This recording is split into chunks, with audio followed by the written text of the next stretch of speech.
You will not regret this. I mean, but the later it becomes overwhelming. It becomes bankruptcy required, or a car gets repoed, becomes getting evicted because you're not paying that rent. So many things happen. A car breaks down or your car gets insurance doesn't cover whatever it is.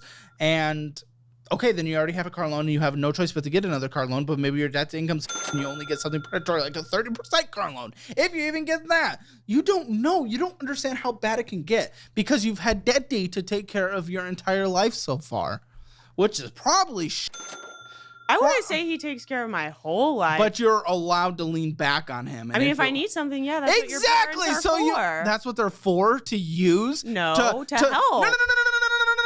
No. You don't use them for help. You use them to not save up an emergency fund. You use them to not contribute enough to retirement. You use them so you can around. You don't use them for help.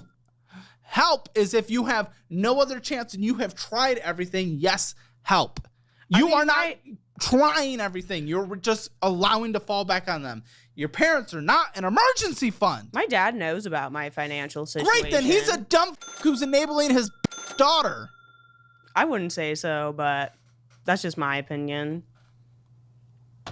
I think he's a good guy. That's just your opinion? Do you just say that about anything, regardless if it's like, is that what you're like? I don't, you could say that about anything that's bullshit. That is not a get out of things. He is obviously he's literally enabling you spending $1,000 a month on. Well, he also enables my sister and my brother, so I think that. What? They also do $1,000 a month on drugs? Well, then he f***ed up as a parent. I wouldn't say. I thought maybe you'd be the failure kid. We can accept that. But no, there's 4 of us, and they're all failure kids. So we good have job, one Dad. sister who's she's pretty well off, and she did the right thing. Why wouldn't you want to be like her? I prefer not to say. Her life just does not seem appealing to me. Okay. Well, I'm not going to force you to say anything you don't want to say. I think that would have been a very insightful and helpful thing because obviously... her lifestyle just isn't appealing, and she's she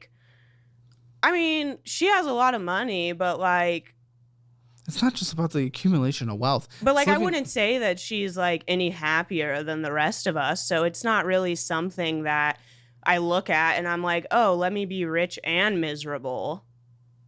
Are you miserable? No. But I don't think she's having a great time all the time. So I don't look at her as an example because it's just not who I would want to be or the lifestyle that I would want. So I can't take an example from that. Okay. Sure. Her life isn't fulfilling in different ways. Okay. Again, it's not about the accumulation of wealth specifically. And if what you're looking for isn't to live her life, that's not necessarily a bad thing. She would have to have fun, enjoy. The literal act of getting a dollar bill is not what's going to drive the happiness of the entirety of life. Obviously, money can help with happiness because it avoids stressors in certain areas. It certainly does. Many people say there's a cap that you can earn where you can't get happiness beyond that. I don't know. I don't really give a But you're going to be really unhappy when Dad's not there and you lose a job and you don't have anything.